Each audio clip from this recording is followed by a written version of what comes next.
Now, we do have panning controls since all of the music and all of the systems to reproduce music on are usually stereo. Now, stereo means that we have separate left and right channels, meaning that they could play completely different signals, independent and different signals. Now, we can control the balance between these using the panning knob, the panning fader. Now, we have this panning fader on every track, including the master track, as you can see right here. So this row right above the actual activation switch for each one of the channels containing the number of the channel, we have a panning knob, and we have a little triangle that goes orange once we move it so that when we click it, just resets back to 0. This panning knob is on every channel, as I said, and we can move that panning knob by just clicking and dragging our mouse up and down. We can also just mark the panning knob by clicking it and using our keyboard arrows up and down, where the panning knob is going to move as we hold the arrow up or hold the arrow down. And as I mentioned already, if we click this orange triangle, once it has been offset, once this knob has been offset of the center, we can click that and just return to the center. So we have panning controls for each one of the tracks in our project. Let me demonstrate this for you by moving the panning knob of the master track. So as you see, I can control the balance between the left and the right. Once I go to the left, I'm just dealing with the gain of the signal on the right channel, so reducing the gain of the signal on the right, and on that side, just reducing the signal on the left until there's none left, and we just have the right side playing. This makes the sound appear to be coming from the right side, as well as this makes the sound appear to be coming from the left side, since this is how usually we have our stereo speakers put inside the room, or headphones in our ears. Now this is the panning knob, and it's actually controlling the balance between the left and the right channel. Okay, so we have the panning controls, but why do we use them? Well, I can demonstrate that for you on this, only let's say the drums of this track. And why we use it is to actually pan our instruments and the elements of our song actually left and right. So that way we make a more interesting soundstage. And not just having an interesting soundstage, panning helps us to relieve some of the sounds off the left speaker and play more on the right, and from the right to play more on the left, thus having less to deal with the mixing, offsetting some of the sounds only to the left, some of the sounds only to the right, and that doesn't have to be so extreme as having a sound play only on the left speaker, although you can of course do that. We usually tend to move them slightly to the left, slightly to the right, and this gives us a better soundstage, a much more interesting listening experience in most cases. So let me demonstrate that by playing this drum track right here.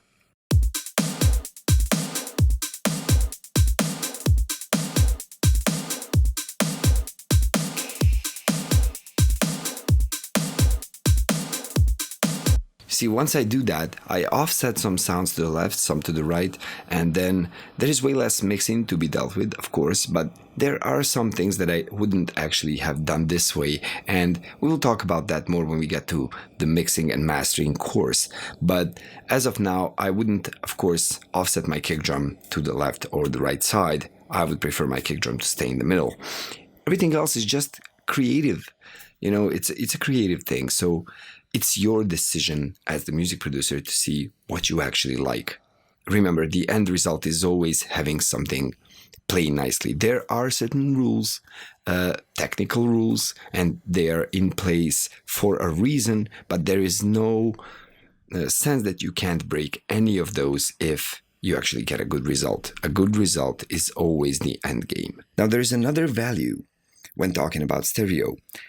So we could have totally two independent, different signals playing on the left and the right channel.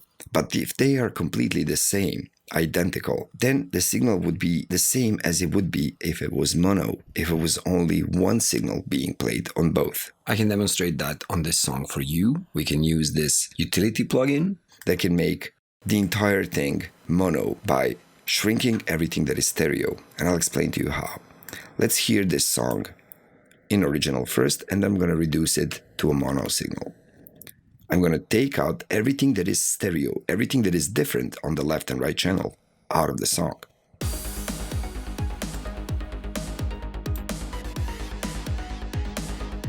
You see completely mono. You can even see on the meters that I have the exact same thing playing from both of the channels. Once I undo that,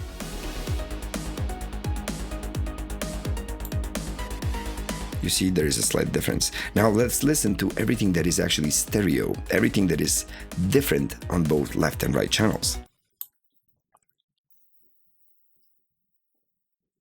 Now you see a lot of the things are fallen out of the song. So now, essentially, we do not hear anything that is identical on both left and right channel. As a mathematical operation, this is really easy to do. This is called mid-side, and I am essentially controlling the width of the stereo. So controlling how wide my stereo image is just a balance between everything that is the same, identical on left and right channel, and everything that is different on left and right channels. And you can get that easily by subtracting one channel from the other and getting everything that's different between them, since everything that was exactly the same would just disappear. So through a very simple mathematical equation, we can control the width of the stereo. So go really narrow like this, mono, or go really wide, just like that. Or keep it natural. So at 100%, the song sounds exactly as I intended it to be. As I mentioned before, we could have a stereo signal that sounds like a mono signal. How? Well, if we have an identical signal on the left and the right channel, it would sound mono. It would completely sound the same. And that gives us the illusion of the sound coming from in between the speakers directly.